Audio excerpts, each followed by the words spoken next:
Greetings and welcome. My name is Narisa Rashid, and I'm the host of today's ASQ LED Enterprise Division webinar. We hold these webinars once each month, and they are free to all our members. Our webinars are recorded, so previous webinars are available on the ASQ LED Enterprise Division YouTube channel. Our topic for next month is why trust is so important and how to build it with lean management, and the presenter is David Hines. Our topic for today, November 13th, 2019, is Lean Not on the Factory Floor, and the presenter is Laura Lee Rose. We have handouts that you can download. Laura Lee has been working in manufacturing for almost 30 years. After working in human resources and quality assurance for Maytag refrigeration products for 14 years, she joined the Illinois MEP and then went home to Missouri, where she worked as a project manager for Missouri Enterprise for the past 11 years. She's ASQ certified black belt, quality auditor, quality engineer, quality technician, and ISO TS lead auditor. She spends her summers showing registered sheep with her family. Some logistics, everyone will be on mute, but you are free to post questions to the presenter, Laura Lee, as you think of them. Laura has reserved about 10 minutes at the end to answer your questions, which we will take one at a time. And here's Laura Lee. Hi, guys. Show my screen. Okay, welcome everybody. I am glad you're here. I'm happy to be here talking to you today. A little bit about Missouri Enterprise that you're seeing on your screen right now.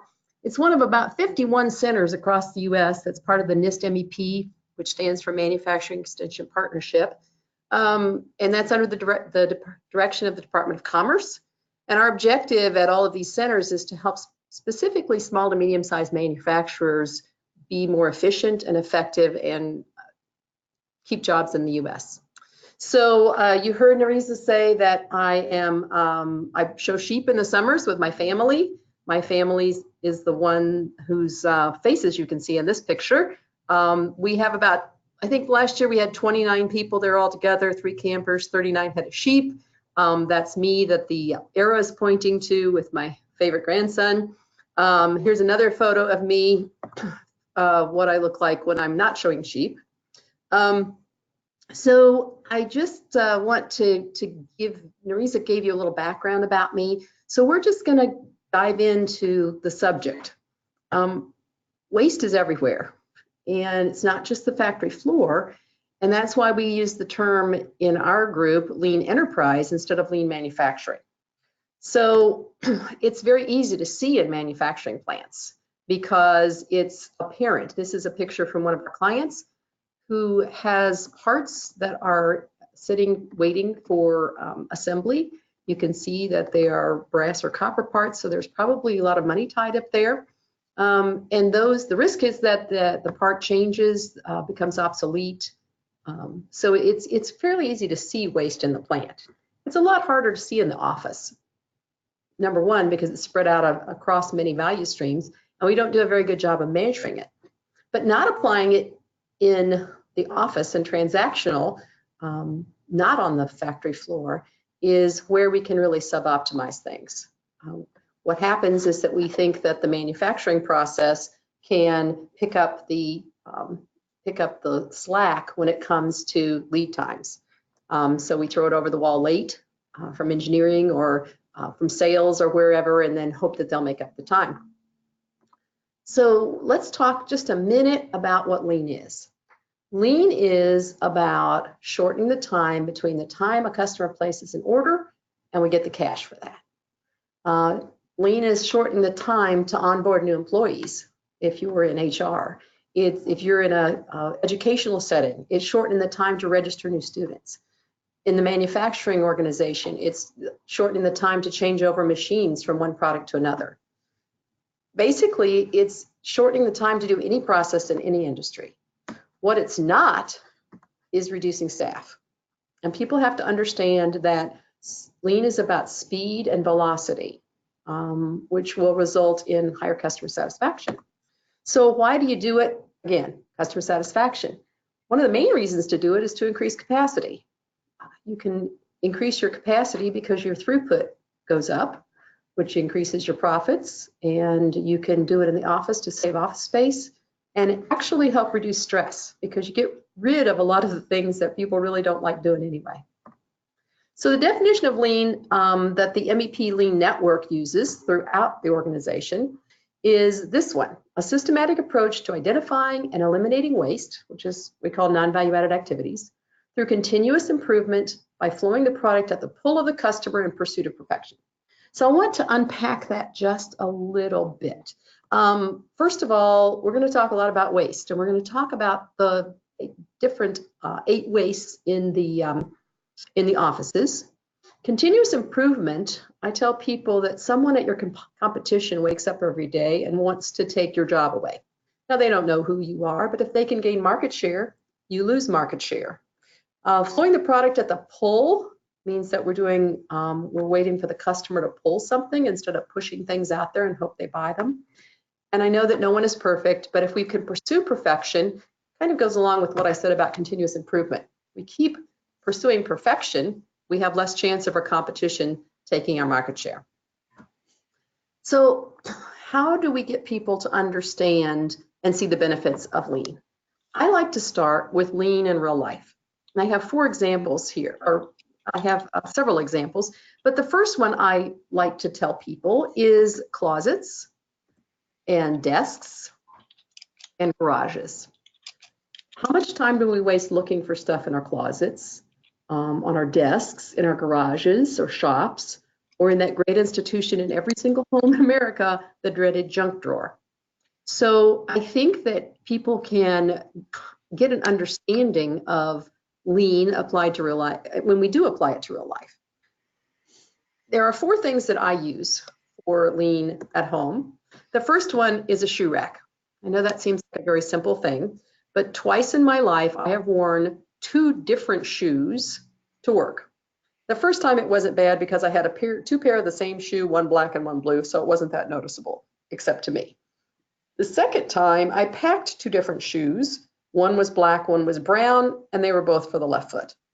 So I had a problem. The root cause was that I had thrown all my shoes in the bottom of my closet and just in a jumble. So I purchased a cheap, inexpensive shoe rack, and now I try to keep my black shoes separated by another color pair of shoes, and I don't have to worry about it. The second thing I use is this pill holder. I take 4 pills every day, 2 over the counter and 2 prescription pills. And I considered the time it took me every morning to unscrew the lid, dump out a pill, screw the lid back on, and put that container back in the medicine cabinet or on the shelf. So what I decided to do was just do that once every 7 days. Now, we'll talk about batching, but this is a way of batching that actually saves time. And the risk of me, or the chances of me not having to take those pills anymore, is very, very slim. So I only have to do this every 8 days. Now, you can see that there's only 7 days there. Why am I saying 8 days? Because on the 8th day, I actually dump out 8 pills and take the ones from that particular day, so I actually get an extra day every week. The third thing is we live in the country, and I don't always get to see the mail person drive by. So this flag helps me know when the mail is there. It flips up when someone opens the mailbox, so I can just look out the window and see if the mail has arrived. It saves me time from going out to have to check, especially on days like today where it's very cold and windy in Missouri. And finally, my favorite one, this is my daughter's t-shirt drawer. My daughter has a lot of t-shirts. She loves live music. She buys them all the time. This is just one of many drawers. Now, usually when people put t-shirts in a drawer, they fold them in force and stack them. And so you wind up wearing the same t-shirt all the time, or in order to see what is below them, you have to take them all out. If you fold them one extra fold and file them, this is a bird's eye view of her drawer, and file them like you would a filing cabinet in a filing cabinet, you can not only see every single t-shirt that you have, but you'll notice that she also has arranged them by color. It's a great way to be able to find t-shirts very, very quickly. So you can probably see that I am a little bit weird when it comes to lean. I live it in my personal life as well as in my professional life. So when I ask people, specifically people that work in an office, what are the 2 biggest productivity killers that you have in your work life? And like you, I imagine most of you are probably saying the same 2 things. First, it's managing my inbox, and secondly, it's meetings that are unproductive. I love that picture of those people that are asleep or hating the person that's presenting there. I spend a lot of time on these things. A lot of it's unproductive. And so one of the things that I dread most about even going on vacation is knowing that my inbox is going to be sitting there when I come back. So I went to find some good tips, and I found some great tips from Jeffrey Weiner, who is the CEO at LinkedIn. And he has some very, very good, valuable lessons on how you can actually tame the email monster.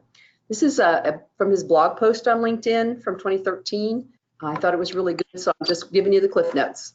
So probably the main thing he says is to receive less email, send less email, which seems a little weird, but he said that 2 people left the organization he was working for, and he noticed in the next 6 weeks that the amount of email that he was receiving had gone down significantly. So if you don't need to send an email, don't.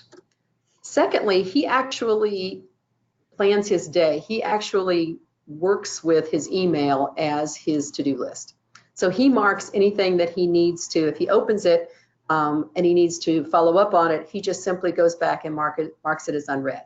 So at the end of the day, he looks at everything that he has that's still marked as unread in his email, and knows that those are the things he needs to take care of. He tries to start every day with all of his email read and disposed of.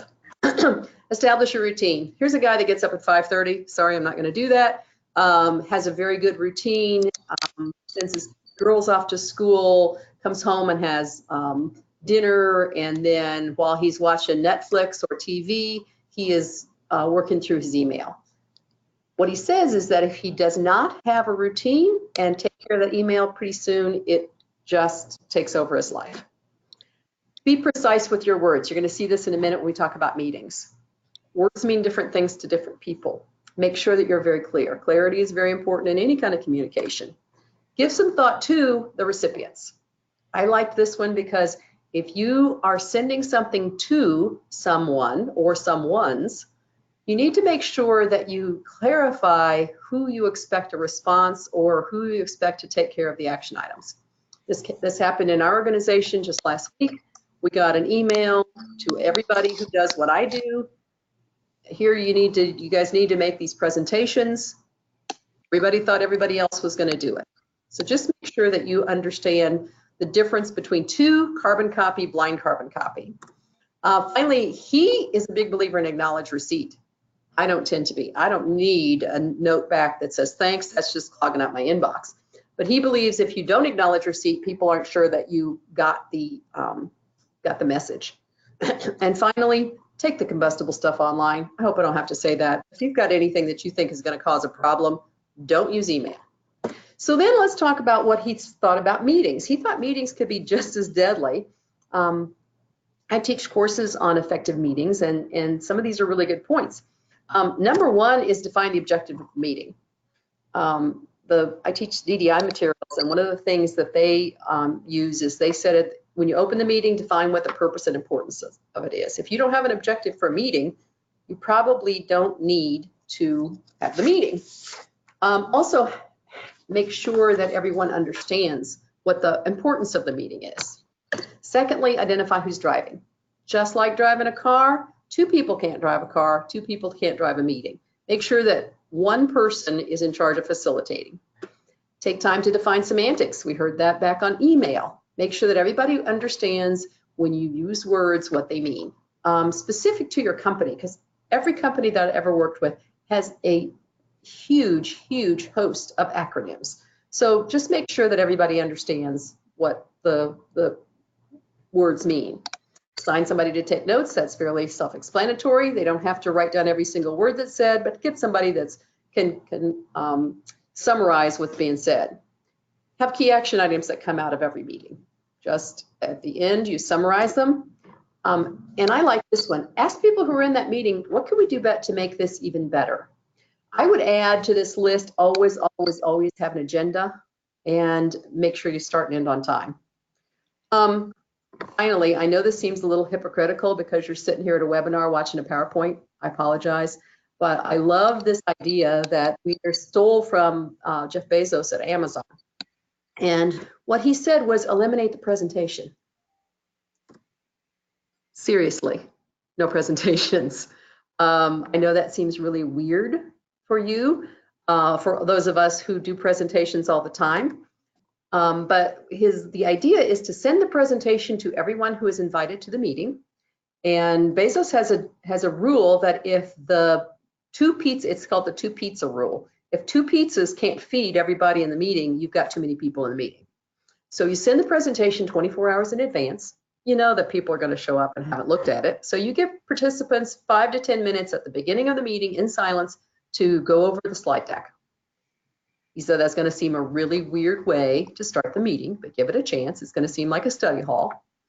So you're going to replace the time that somebody would be presenting with a discussion, a deep discussion. So we're not telling people things they already know.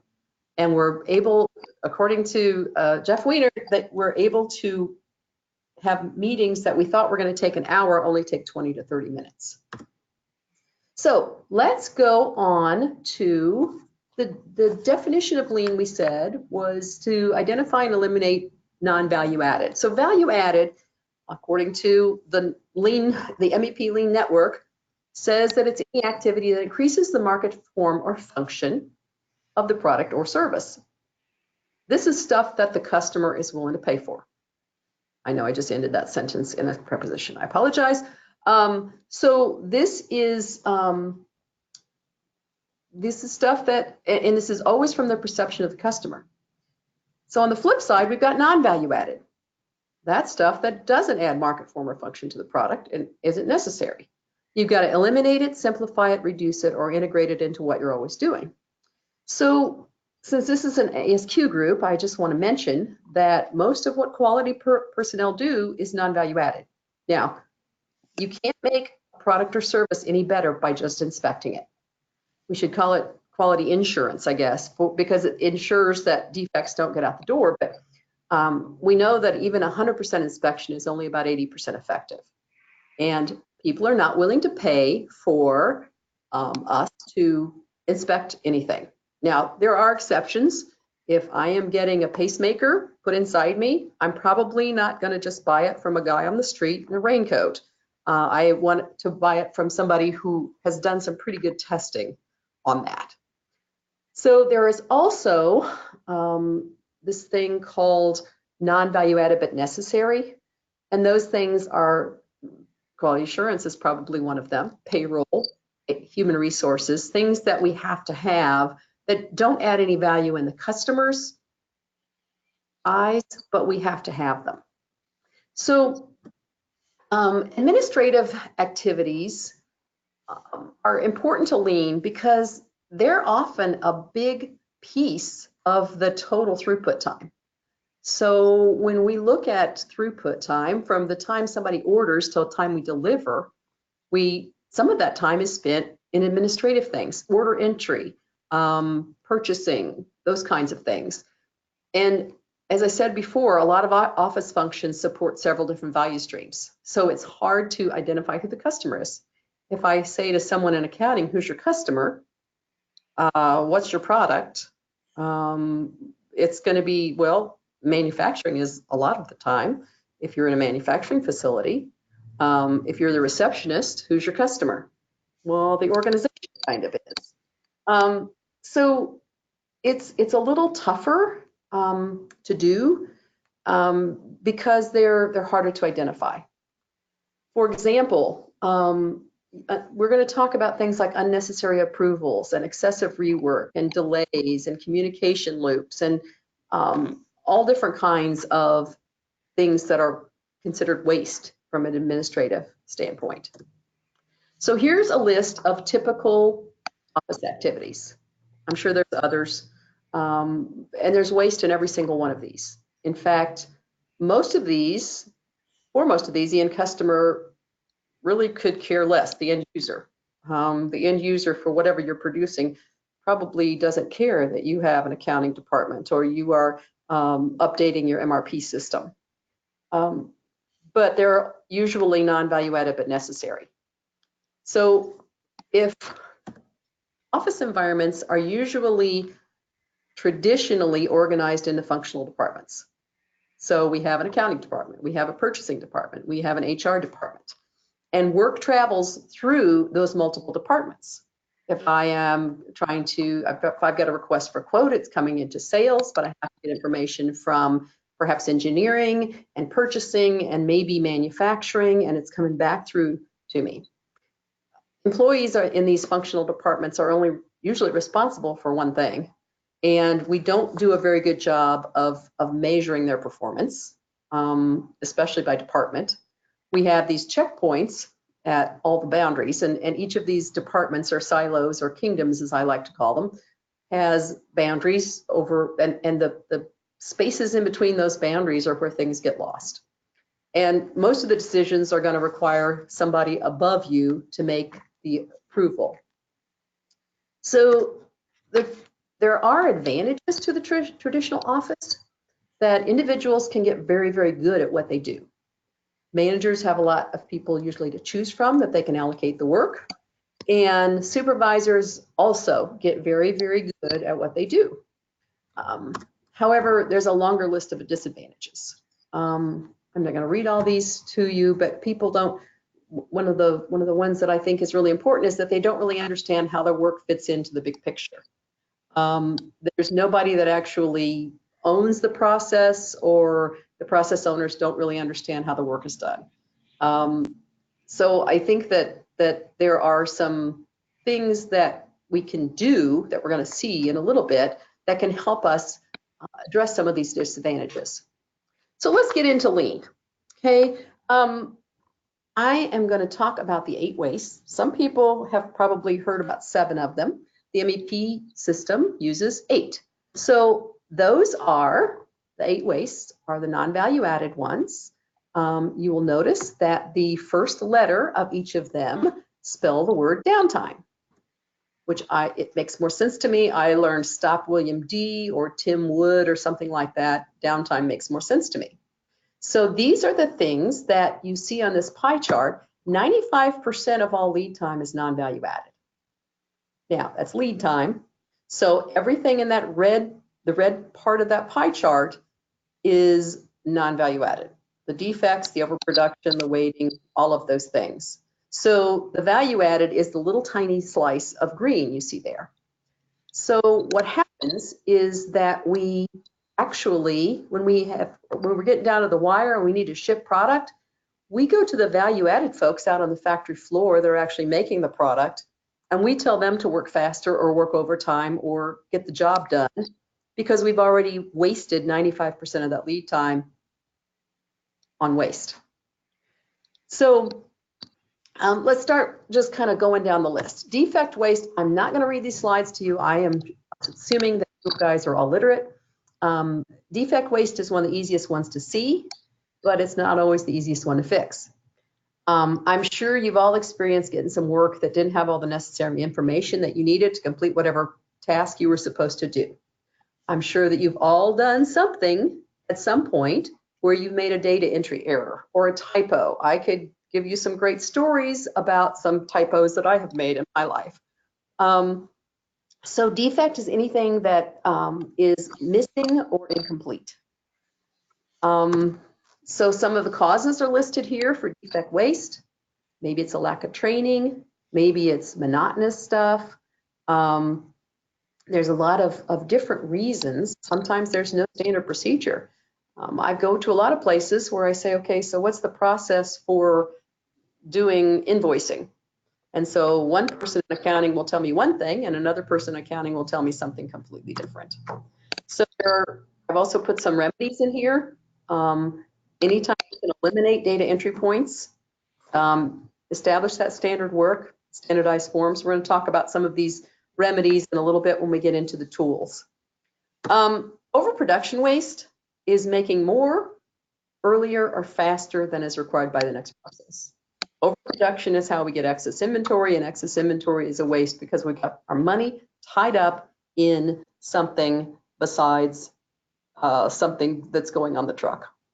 So I'm sure that you guys have seen, I'm sure if I ask you that you guys could all come up with something like making reports that you don't think anybody reads, or making extra copies. You know, that if I think I'm going to have 20 people in a class, I'm just in case going to go ahead and make 25 copies. And then finally, that last one is the bane of my existence. That reply all makes me crazy. At a former employer, the CEO would occasionally send out an email to everybody congratulating them or something, thousands of people, and someone would hit reply all and then say thanks for noticing or some other non-value added thing. So then somebody else would reply all to let the first person know what an idiot they were for replying all, et cetera, et cetera. So overproduction waste is caused by, the third bullet there says that just in case logic. Sometimes we just don't know how much of something we need, so we just make more. The remedies are to, once again, that standard work, procedures, communication, have some kind of sequence workflow. Waiting waste. I think that we've all experienced this one. Waiting for approvals, waiting for a callback, waiting for a meeting to start. My favorite is the phone conference where the facilitator says 42 times, who just joined? We wait for somebody to return from vacation to answer a question. Waiting waste, again, is pretty easy to spot. And we sometimes don't think of it as waste because we put whatever it is we're waiting for aside and start something else. But that waiting pile can get pretty big, and we lose productivity whenever we change tasks. And that's a kind of changeover we'll talk about in a minute. So sometimes we are waiting on something because we've always done it this way, and no one has looked at the process for a very long time and really asked some why questions.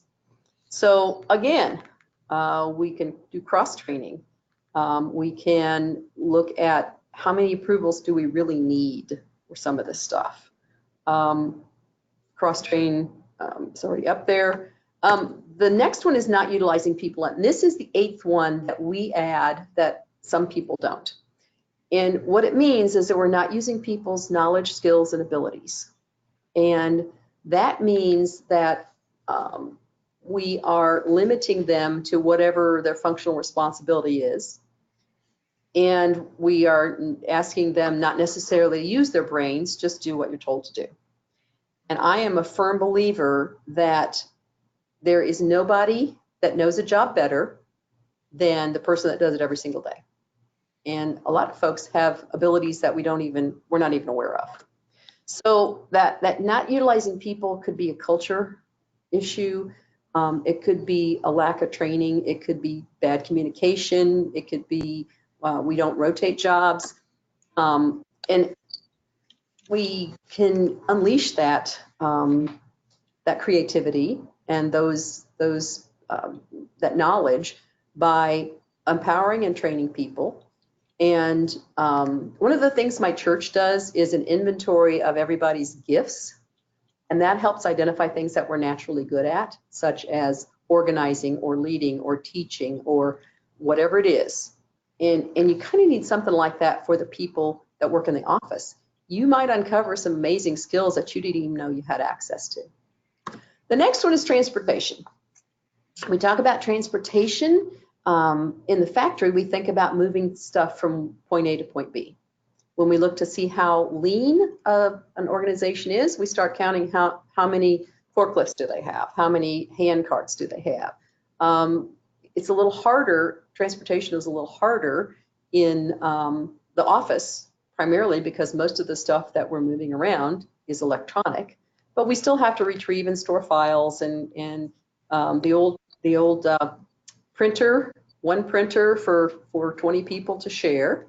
So transportation is, like I said, it seems almost instantaneous now since we do have electronics, but there's some remnants that surprise me. I'm old school, maybe I'm just old, but I still print out documents to proofread or review. And so some of the causes for transportation waste is just poor layout. Really not thinking about where things go or where they are. I was in a plant one time that there were 7 signatures required for an engineering change. And they couldn't be electronic. They had to be physically walked around from office to office to get approvals. And I think that's some serious transportation waste. So a remedy is making movement distances as short as possible, improving the layout, or point of use storage, which we're going to talk about in just a minute. One of the biggies is inventory waste. This is usually easy to see on the manufacturing floor. I showed you the picture of the brass and copper parts. Now there's 3 kinds of inventory. There is raw materials, waiting to be processed, work in process, which is sitting at each workstation or in your computer, and then there's finished goods. So it's harder to see that inventory in the office because it's often hidden in the bowels of our computer. But multiple copies of files, stuff we marked to read and haven't gotten to 5 years later, guilty as charged. Emails we haven't responded to, and stuff that's still sitting in our inbox. So those are some examples of inventory waste. Sometimes there's a lot of reasons why. I have been in places where there are office supplies that you couldn't use in 10 years, but they got a really good deal on them. It's kind of like buying a 5-gallon bucket of mayo at the nearest superstore, or the bales of toilet paper that my husband brings home. I still haven't found a good place to store all that toilet paper, and I have 4 bathrooms in my house. And we got to figure out that piling work on people when the next person in the process doesn't really get the work done any quicker. So we really have to understand what the workflow is, standardized procedure. You see that over and over again. The next waste is motion. And there's some overlap between transportation and motion. I usually think of transportation as moving parts and motion as moving people, but there's some good examples here. Entering the same information multiple times is something that drives me absolutely crazy. When I go to the doctor and they make me fill out the information every time, and I know that information is in a computer somewhere, and I'm filling out a form by hand that I know they'll have to turn around and key back into their computer. Same thing when my kids were in school and they brought home the dreaded packet in an envelope of all the forms you had to fill out, and print their name and grade and address on every single one. I would just as soon you print out the record you have and then ask me to review it to see if anything has changed. And sometimes the doctor's office will do that. So sometimes it's a workspace layout. You're running back and forth to the printer.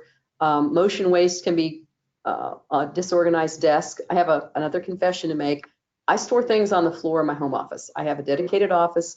I have a huge wooden desk, built-in shelves, but sometimes there's just not enough room to put all my stuff. So I put papers that need to be filed in a pile on the floor. Yeah, I still file papers. I line up the materials I'm going to need for the next week's classes on the bookshelf, and that causes motion.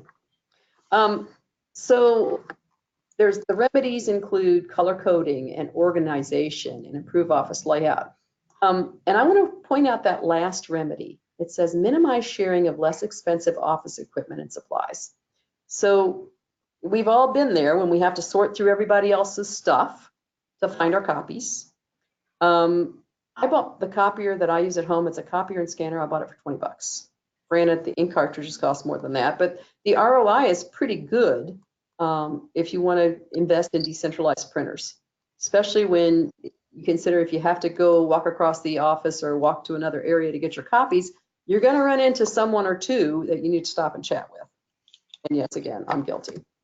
Excess processing waste, I think, is the E in downtime, and I think it's one of the hardest ones to see because it's stuff that we do that the customer doesn't really care about. There's overlap here with some of the other wastes. Most of these we've talked about, the multiple signatures, the creating unneeded reports. And most of the causes we've talked about already. Don't worry about what bucket they fit in the 8 waste. Just be able to recognize it as waste and work to eliminate it. So here are a few non-obvious wastes. I like this. I like this because I think it's kind of funny.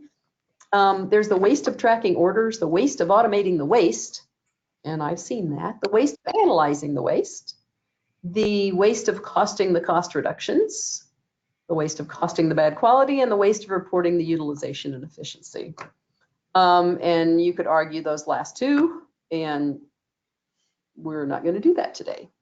So let's talk about the tools we are going to use to eliminate the waste. You'll notice that just like any other house, when you build a house, you don't just start at the top. There's some of these tools that are more foundational. And we're going to talk about, I believe, every single one of these.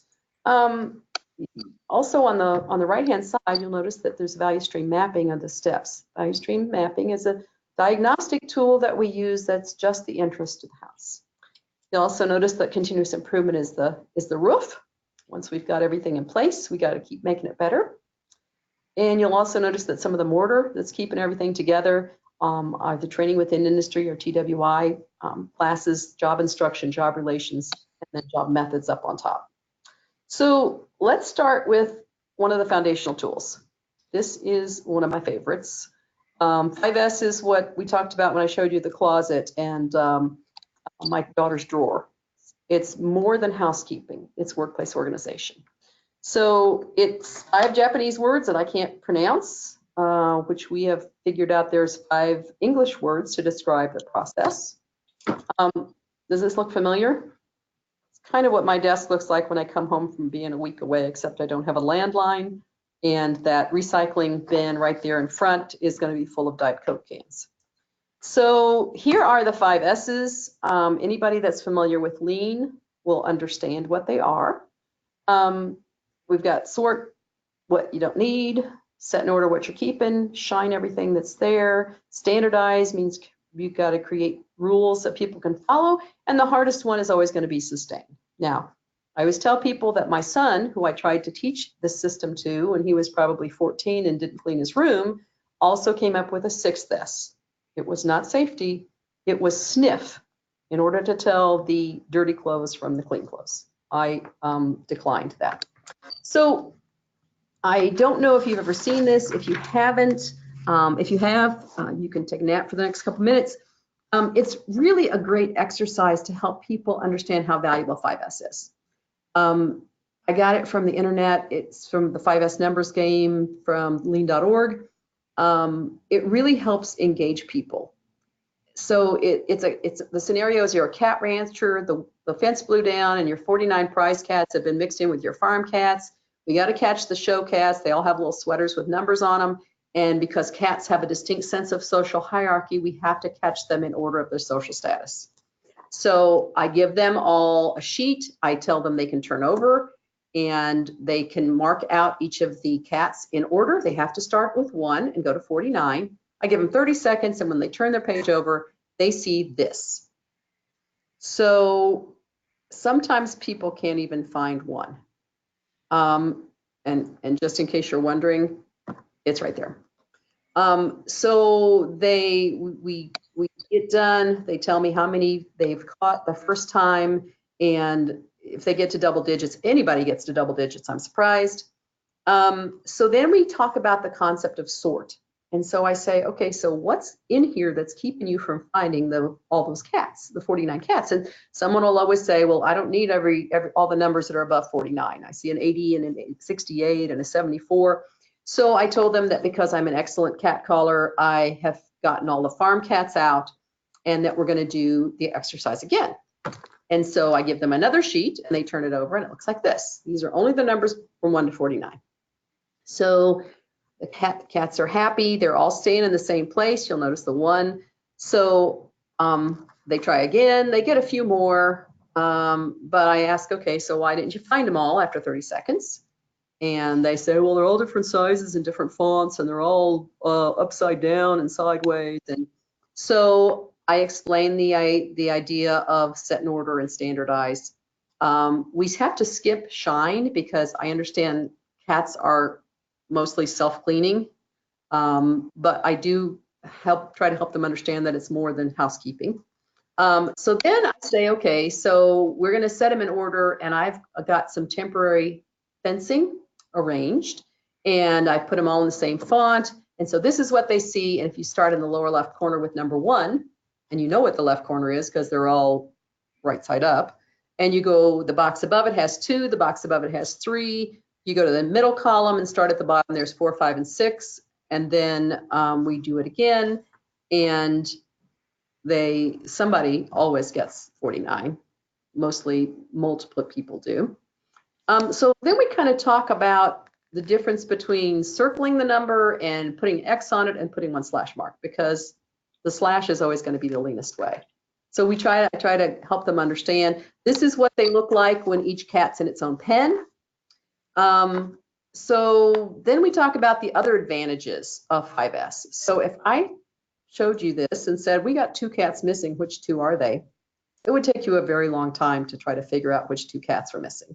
But if they were each in their own pen and they were organized and standardized, you can immediately see that cats number 18 and 42 are missing.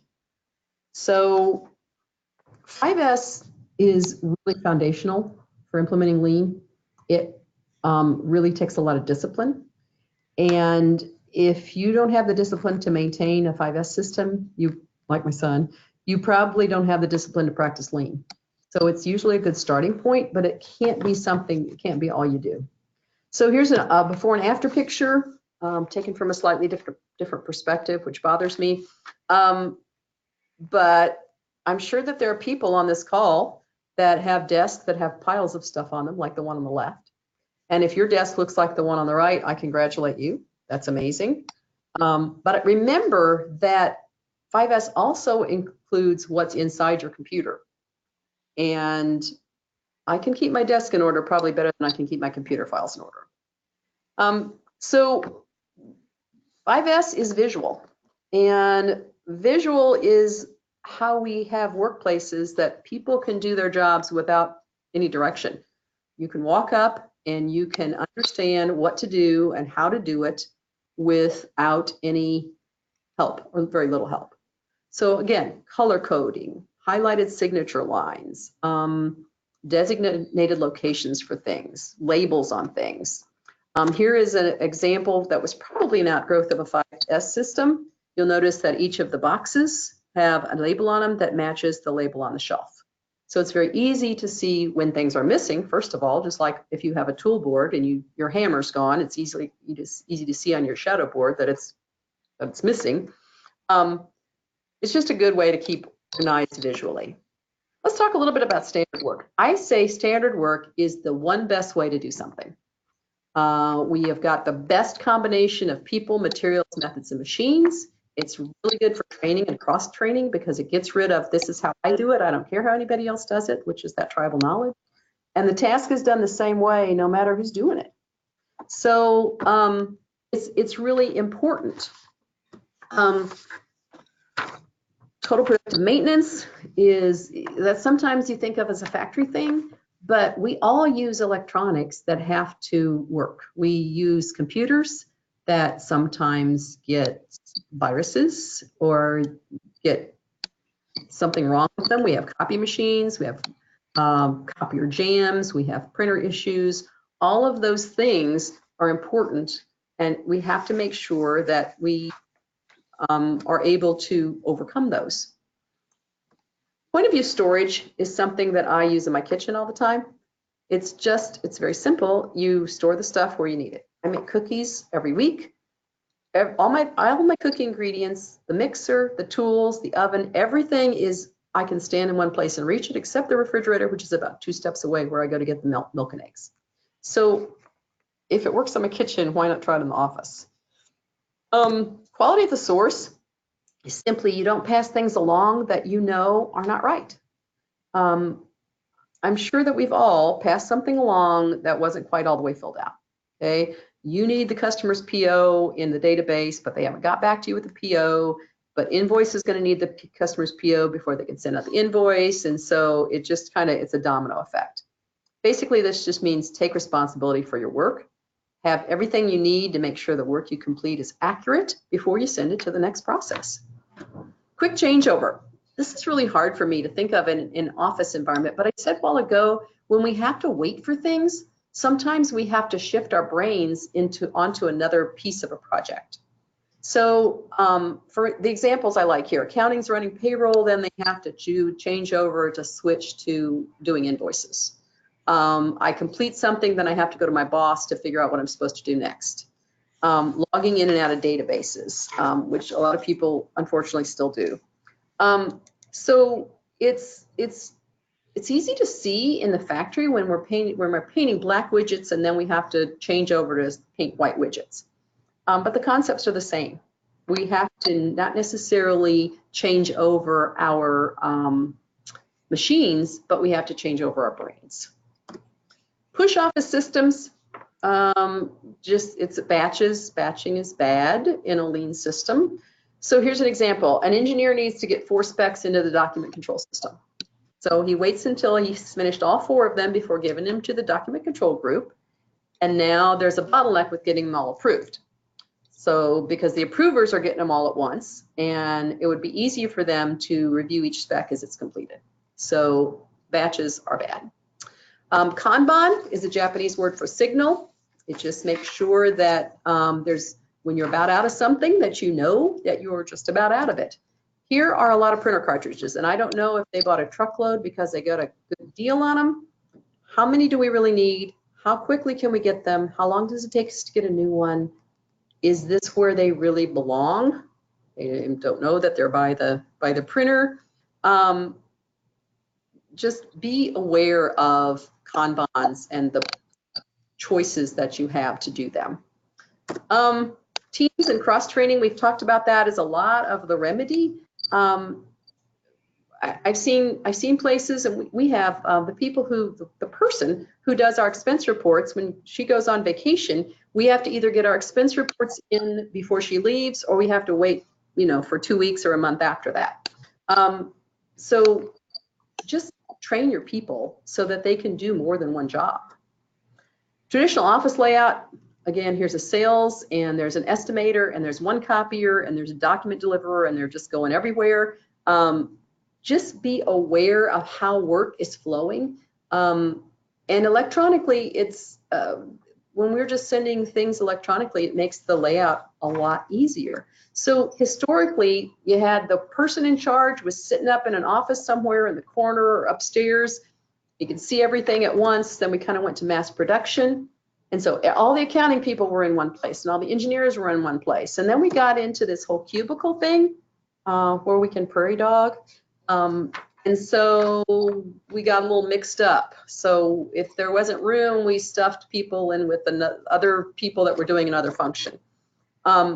The cellular office is actually based on value streams.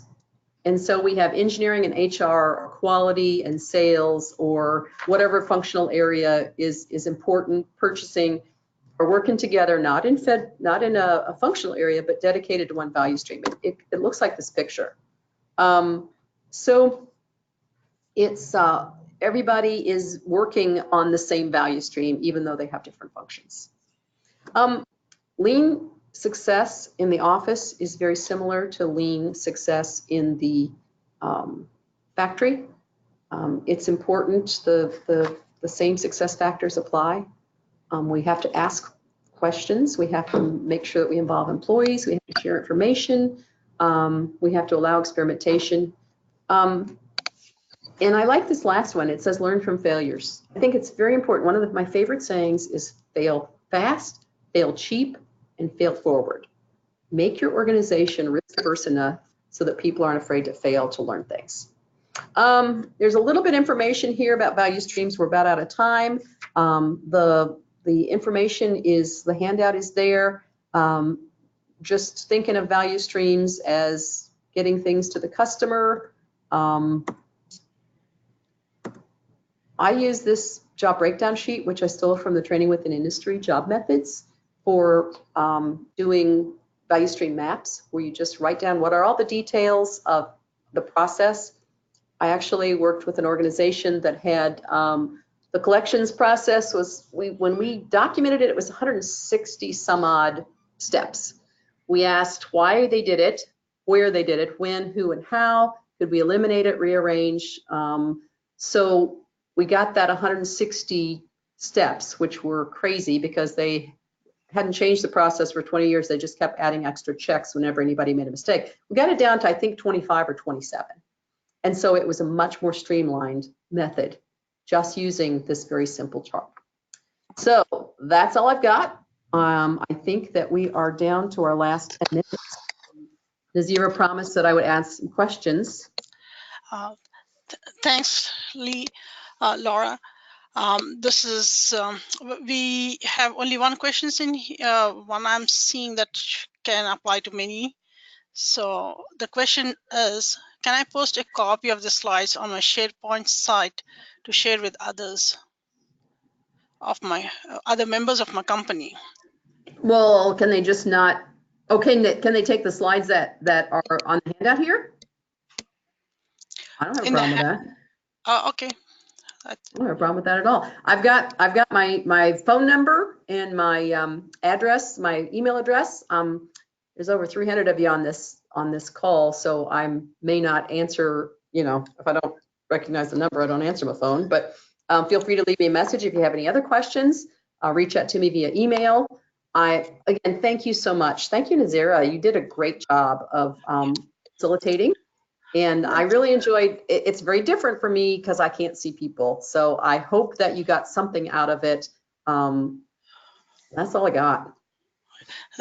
Thanks, Laura. I would like to wrap it up. I would like to thank Laura Lee for taking her time out to share her real-time application and experience with us. These are some very important and interesting information that can be applied to any business or organization. As I said earlier, Laura Lee's presentation is now recorded and will be posted on the ASQ Lean Division YouTube channel later this week. I want to remind you that December topic is why trust is so important and how to build it with lean management. And the presenter is David Hines. Thanks to everyone for participating in today's webinar. Have a great day.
I just got a nice email from somebody that was listening in Fort Worth, Texas, that said, thanks, I found it useful.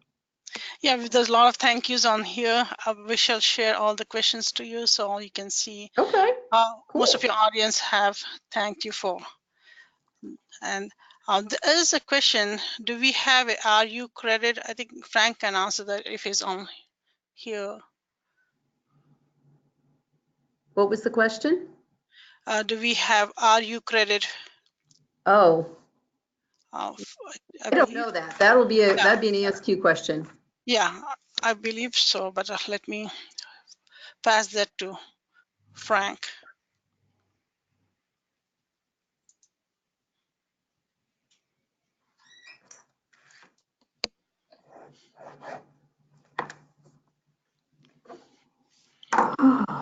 I'm glad that's over with. How about you?